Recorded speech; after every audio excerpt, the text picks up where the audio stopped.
제가 이제 이 말씀을 꼭 드리고 싶었습니다. 그 뭐냐면은, 누구나 코로나 바이러스에 걸릴 수 있다. 이것을 꼭 기억하시고, 또 코로나 바이러스에 걸린 사람에 대해서 절대로 다른 생각을 가지고 쳐다보지 마시고, 국률의 마음과 빠른 시간 내에 치료받을 수 있도록 위해서 기도해 주시기 바랍니다.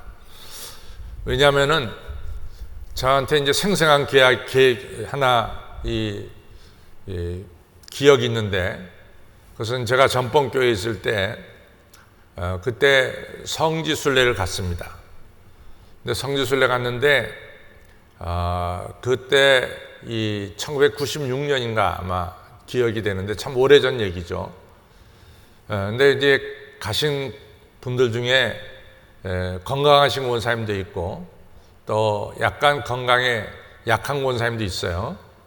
약한 권사님 중에 한 분이 쥐가 잘 나요. 쥐가. 그래서 걸어가다 보면 쥐가 나가지고 쥐를 갖다 다리에 쥐 나서 쥐를 푸는 일이 종종 있습니다. 근데 이제 성지순례를 갔는데 아닌가 다를까 이제 시내산에 올라가기 전에 이 카이로에서 차를 타고 버스를 타고 가다가 이 몸이 약간 약한 권사님이 다리에 쥐가 났어요. 그래서 이제 여러 성도님들이 그 쥐를 풀었겠죠. 그랬더니 건강하신 권사님 한 분이 참 듣기 민망한 소리를 했어요. 그렇게 쥐가 자주 나면은 뭐라 이 성지순례에 와서 이같이 모든 사람들 다 괴롭게 하느냐, 불편하게 하느냐, 이런 식으로 이야기를 했어요. 근데 그때만 해도 제가 아주 나이가 40대 목회자였으니까 참 지금 같으면 제가 이제 뭐라고 얘기할 텐데 그때만 하더라도 제가 40대니까 그냥 좀 참았습니다. 그런 말 안 하는 게 더 좋은데 그러고 나서 이제 시내산 정상에까지 올라갔죠. 시내산 정상에 올라가서 시내산 정상은 새벽 2시에 이제 걸어 올라가기 시작해서 새벽 4시 반 정도 되면은 시내산 정상에 도착합니다. 그래서 시내산 정상에 도착해서 예배를 드리게 되죠. 예배를 드리고 나면은 이제 저 동쪽으로부터 해가 떠올라서 정말 붉은 해가 떠오르는데 어떻게 보면 꼭 우리 하나님 만나는 기분 같은 그런 느낌이 들어요. 그래서 예배를 끝나고 나면은 많은 성도들이 굉장히 은혜를 받습니다. 그래서 이제 하산을 해야 되잖아요. 왜냐하면 시내산은 나무 한 포기가 없습니다. 그러니까 해가 뜨기 직전, 한참 내리쬐기 직전에 내려와야지 해가 쨍쨍 내리쬐면은 정말 더워서 내려가기 어려워요. 그래서 이제 예배 끝나자마자 이제 얼마 있다가 이제 하산을 시작하는데, 글쎄 이 권사님, 건강했던 권사님이 예배를 드리고 너무 흥분했는지 모르지만은 이 바닥을 보고 내려가야 되는데 이분이 바닥을 안 보고 내려가다가 헛디졌어요. 그 시내산 정상에서 이분이 다리가 부러졌습니다. 그러니까 그분이 다리가 부러짐으로 말미암아서 시내산 정상에서 시내산 아래까지 이 버스 있는 데까지 이제 이분을 모시고 가야 되는데 보통 어려운 일이 아니었어요. 근데 하필이면 그 버스 안에서 이 쥐가 나면은 오지 말아야지 한 그분이 다리가 부러진 거예요. 그래서 제가 그때 아주 생생한 경험을 했습니다. 절대로 다른 사람의 어려움에 대해서 불평하거나 비난하시면 안 되는 거예요.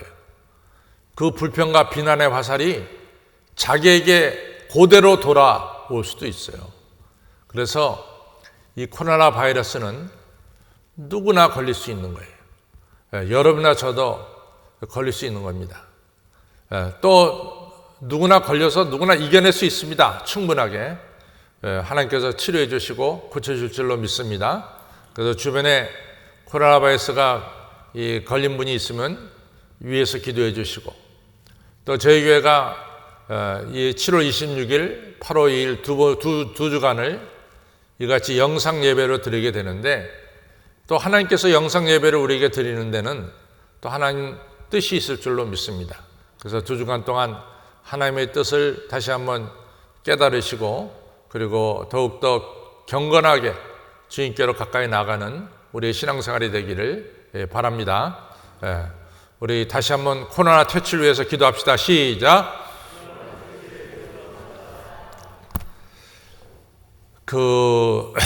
엘리사라고 하는 대단한 선지자가요, 우리 세상을 떠나게 됩니다.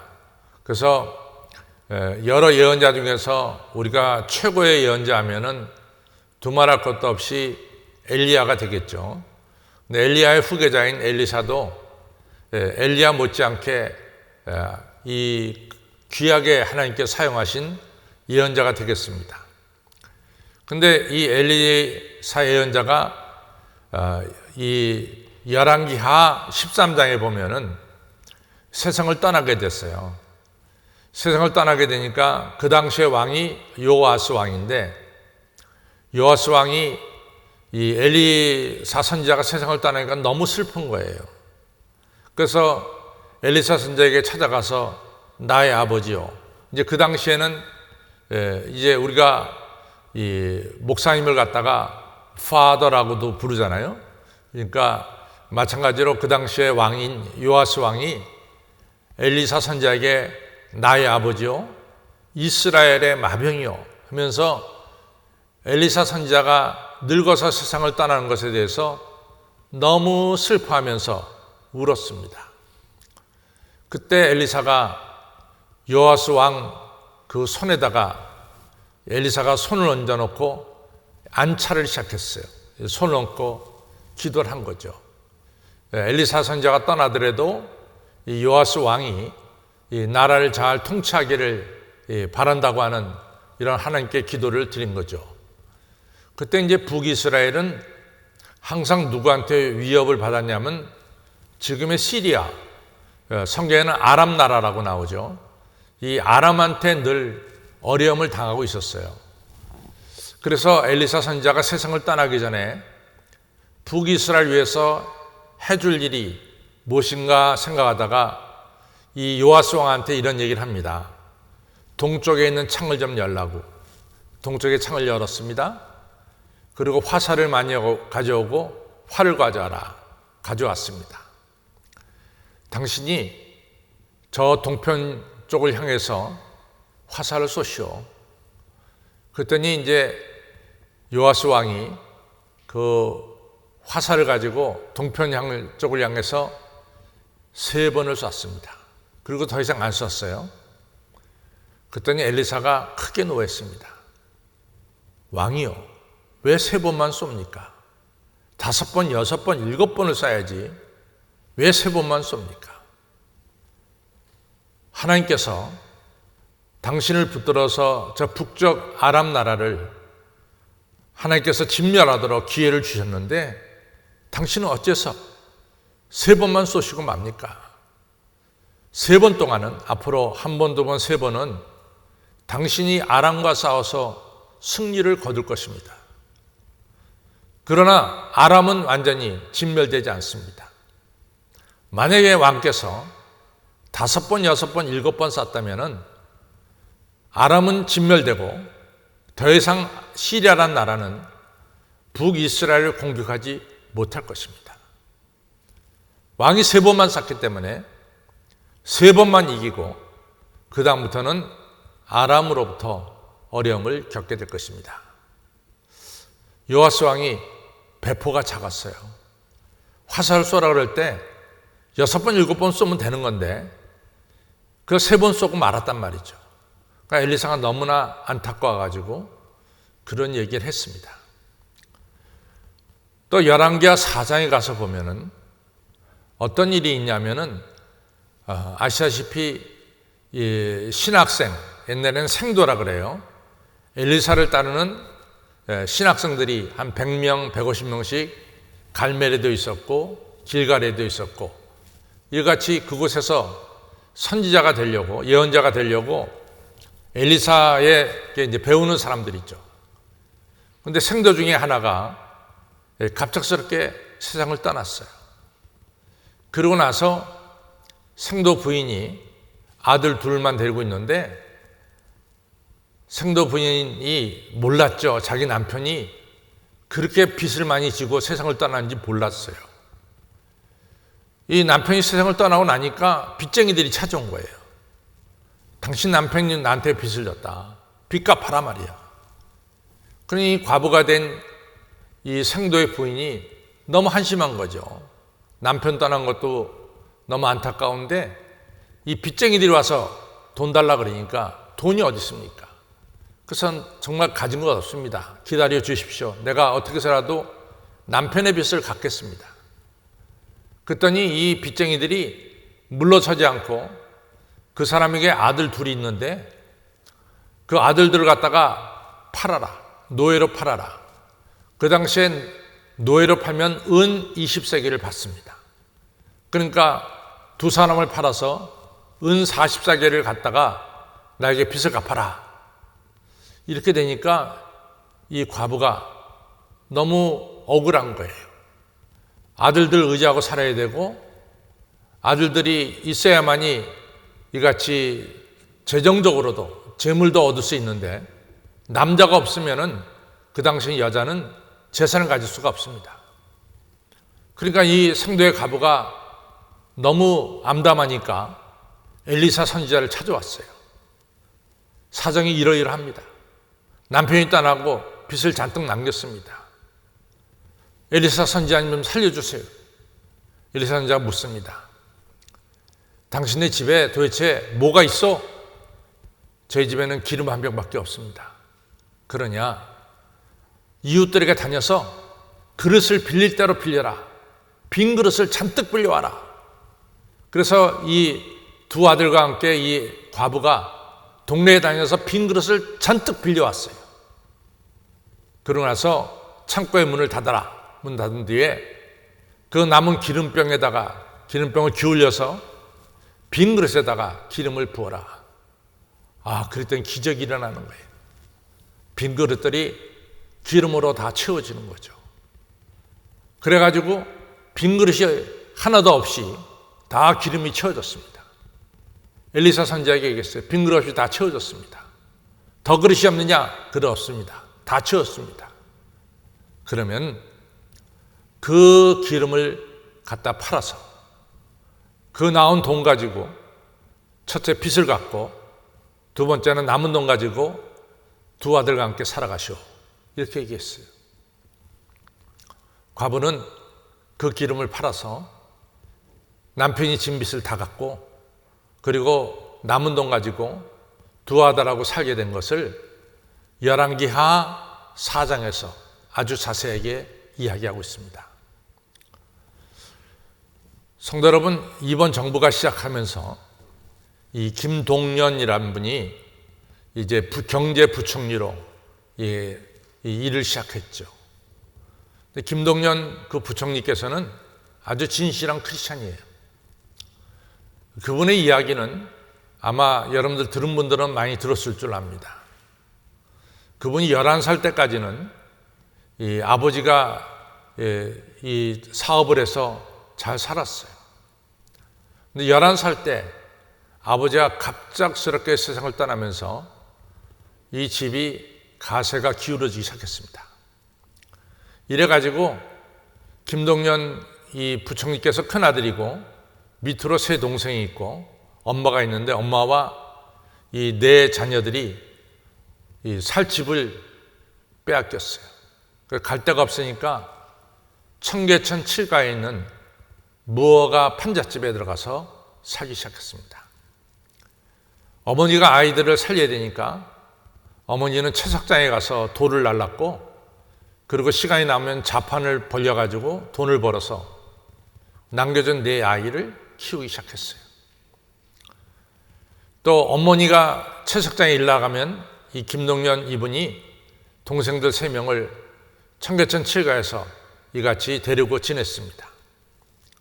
근데 김동연 총리가 머리가 아주 좋고 공부를 굉장히 잘해서 얼마 전에 그 당시에 최고의 인문계 고등학교에 늘 들어갈 수 있습니다. 실력이 너무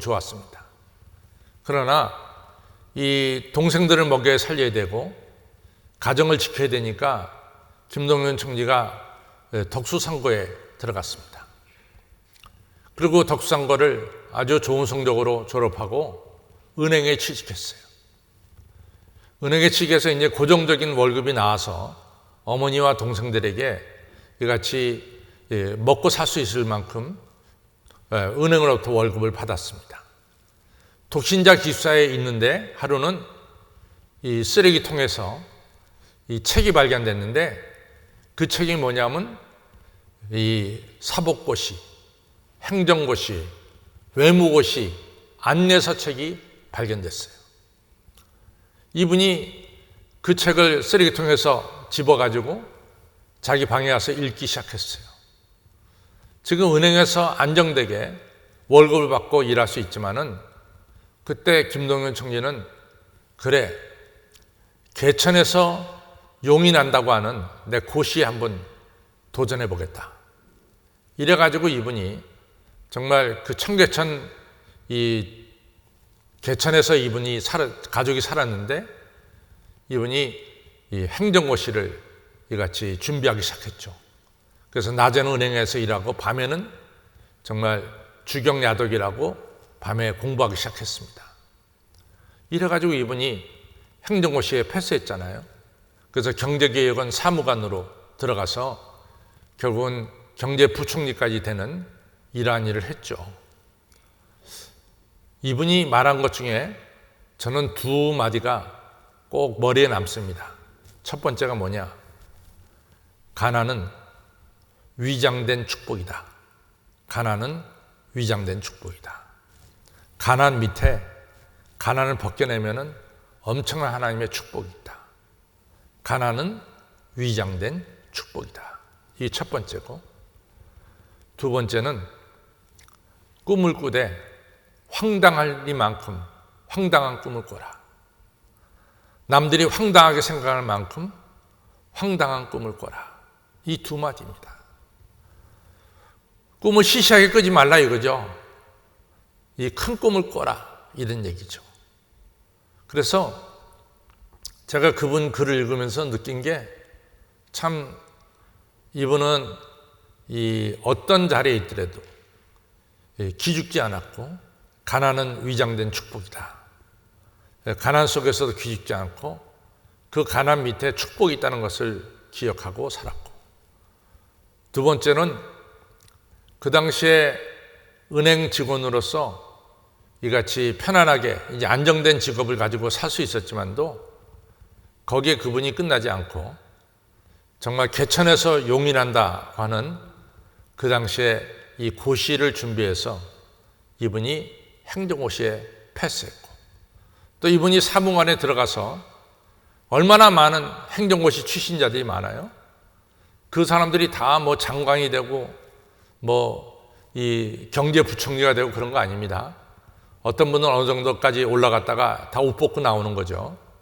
근데 이분은 정말로 열심히 해서 이번 정부의 초대 경제부총리까지 올라갔죠. 참 큰 꿈을 꾸고 살았다, 이렇게 볼 수 있습니다. 제가 오늘 8월 첫 주에 이 설교를 준비한 것은 우리가 8, 9, 10, 11, 12 2020년도 이 후반기에 여러분과 저도 좀 큰 꿈을 꿔야 되지 않을까, 이런 생각입니다. 오늘 야베스라고 하는 분이 오늘 우리가 읽은 역대상 4장 9절 10절에서 이렇게 얘기하잖아요. 하나님, 나에게 복의 복을 더하여 주시고 나의 지경을 넓혀 주십시오. 그렇게 기도했어요. 그랬더니 10절에 하나님께서 그 기도를 다 들어주시고 응답하셨다, 이렇게 말씀하고 있습니다. 아무쪼록 여러분과 저도 이제 8월 첫 주를 시작하면서 좀 분명한 꿈, 남들이 보기에 황당하리만큼 황당한 꿈을 꼭 꾸시기를 주님의 이름으로 축원합니다. 그래서 이 첫째는 우리가 꿈을 좀 크게 가져야 되는데, 우리 성경에 이런 말씀 나오죠. 내 입을 크게 열어라, 그러면 내가 채우리라 그랬어요. 그래서 여러분과 저는 좀 꿈을 좀 크게 가져야 될 줄로 믿습니다. 그래서 이 큰 꿈을 가지고 살아야 되겠죠. 제가 언젠가도 얘기했지만은 저는 마가복음 10장에 나오는 소경 디메오의 아들 바디메오에 대해서 참 인상 깊게 늘 읽습니다.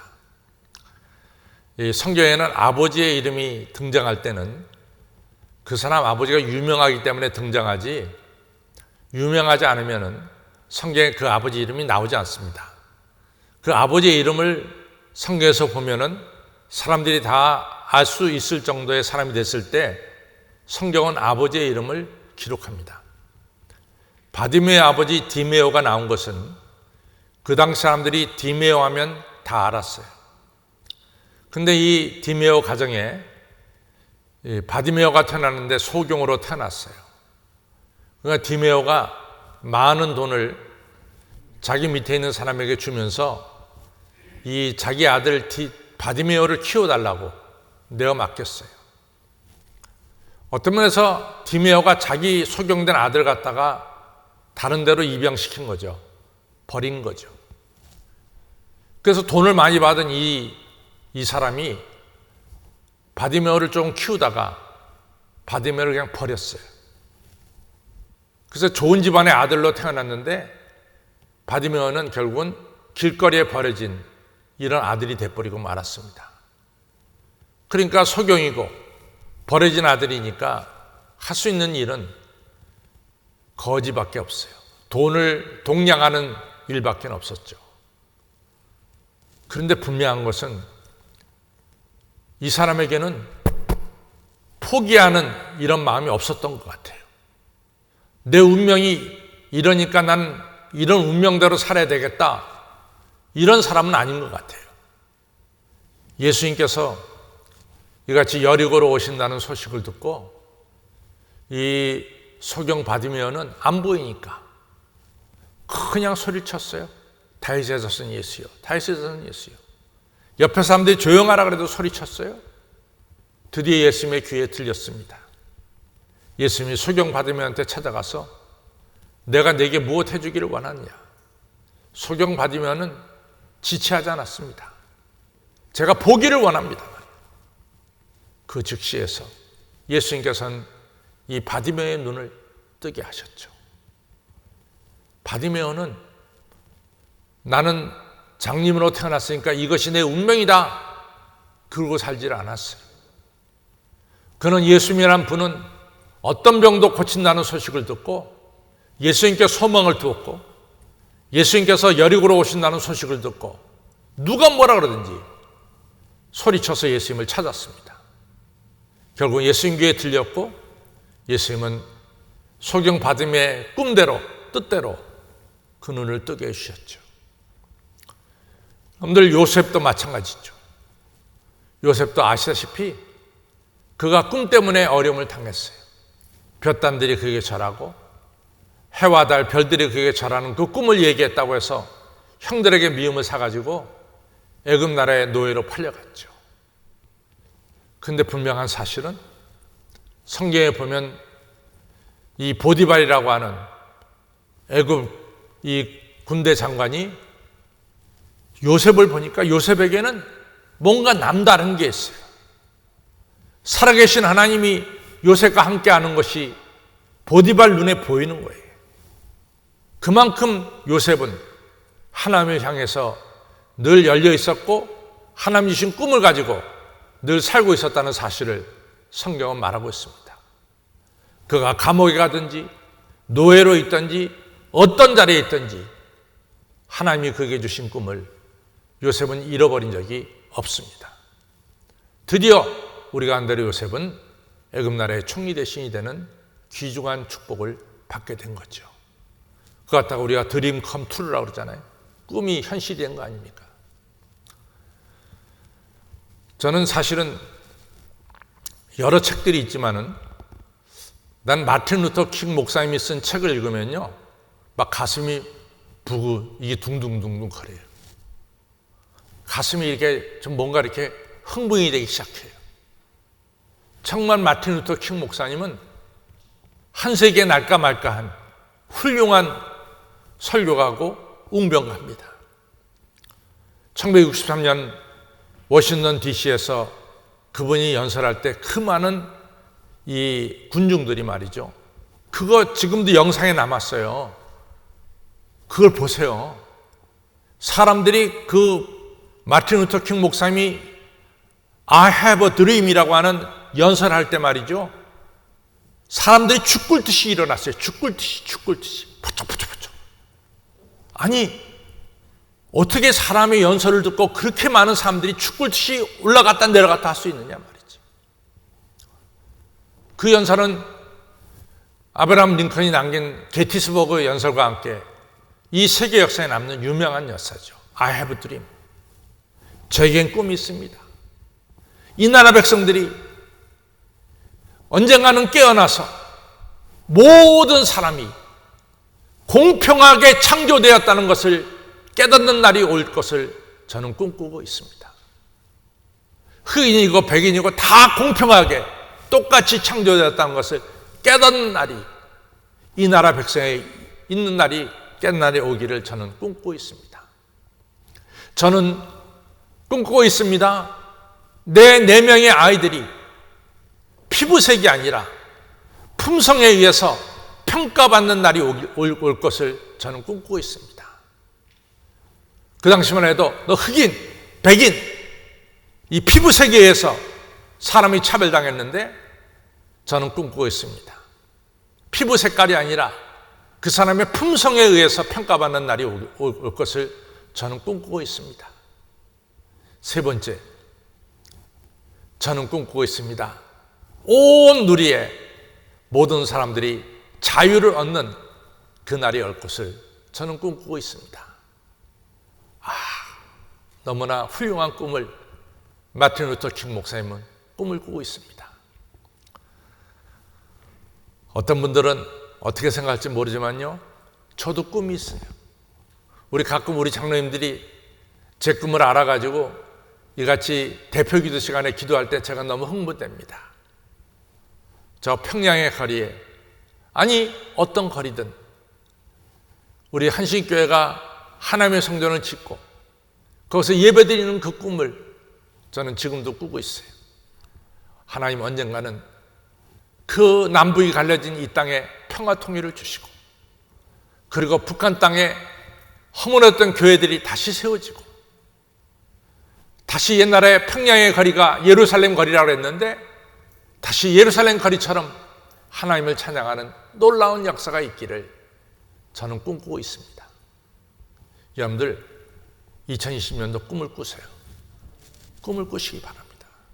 그냥 2020년도 그냥 지나가지 마시고 8, 9, 10, 11, 12 앞으로 5개월 동안 하나님의 이러한 여러분들이 꾸신 꿈이 이루어지는 것을 여러분들 기대하면서 꿈을 꾸시기를 바랍니다. 두 번째로 중요한 것은, 저는 좀 마음이 좀 더 넓어지는 이러한 사람 되기를 위해서 기도합니다. 좁은 마음이 아니라 마음이 좀 넓어졌으면 좋겠어요. 좀 넓은 마음을 가졌으면 좋겠어요. 사람들이 자꾸 마음이 좁아지는 것은 이건 불행의 시작입니다. 마음이 넓어지는 것은 축복의 시작입니다. 마음이 좀 넓어져야 돼요. 저는 사울왕하고 다윗을 보면서 항상 안타까운 것은 사울왕 가문은 세월이 올수록 약해지고 다윗왕 가문은 세월이 올수록 강해지는 거예요. 그것이 열왕기상 3장 1절에 나오죠. 세월이 올수록 사울은 약해지고 다윗은 강해지더라. 그 이유가 뭡니까? 그 이유는 사울의 마음은 너무 좁았어요. 다윗의 마음은 넓었습니다. 사울은 자기 사위요, 그리고 자기 부하요, 대단한 용사 아닙니까? 아니, 다윗이 자기 밑에 부하가 돼서 전쟁을 잘하면 그 영광을 왕인 사울이 차지하는 거지. 왜 그 영광을 다윗에게 뺏긴다고 생각을 해요? 자기가 엄연히 왕인데. 그래서 다윗이 잘하는 것은 자기가 잘하는 겁니다.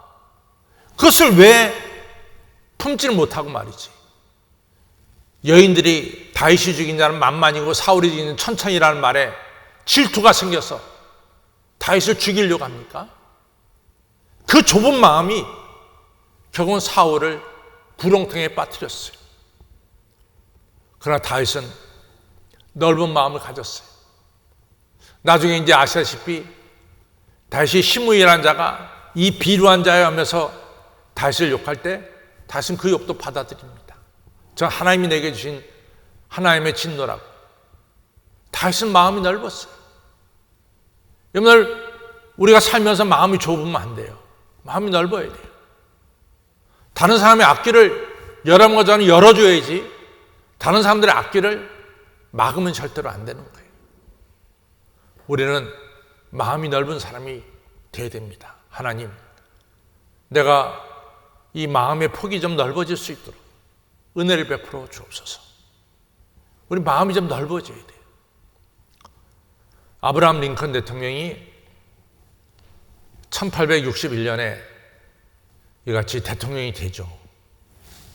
근데 제가 다음 주쯤에서 좀 더 아브라함 링컨 대통령에 대한 설교를 좀 더 하려고 그러는데요. 아브라함 링컨 대통령이 1863년에 이 의회에서 노예 해방을 통과시킵니다. 근데 아브라함 링컨 대통령이 됐을 때 사람들이 다 비난했어요. 저 장작을 쪼개던 사람이 이제는 나라를 쪼개려고 대통령이 됐느냐? 이런 비난을 했어요. 켄터키에서 촌사람이라 이거죠. 장작 쪼개던 사람이 이제 나라를 쪼개려고 대통령이 됐느냐? 이런 비난을 막 퍼붓었어요. 근데 이 아브라함 링컨 대통령은 이 미국이 나눠지는 것은 있을 수가 없다. 다시 이 하나가 돼야 된다. 이 남쪽에 있는 나라가 이 13개 주가 뛰쳐나간 것에 대해서 저럴 수 없다. 합쳐야 된다. 이러면서 전쟁이 시작된 거 아니에요. 그때 이분은 그렇게 링컨을 갖다가 비난하던, 링컨은 공화당 사람이에요. 지금은 이제 이 트럼프하고 같죠. 공화당 사람인데 이제 이 링컨이 대통령이 되면서 남북 간의 전쟁이 일어나는데 자기를 고릴라라다 이렇게 막 비난했던 민주당의 스탠턴이라는 사람이 있습니다. 그 스탠턴을 갖다가 이 링컨 대통령은 전쟁 장관, 국방장관으로 세웁니다. 그래서 남북 간의 전쟁을 시작했어요.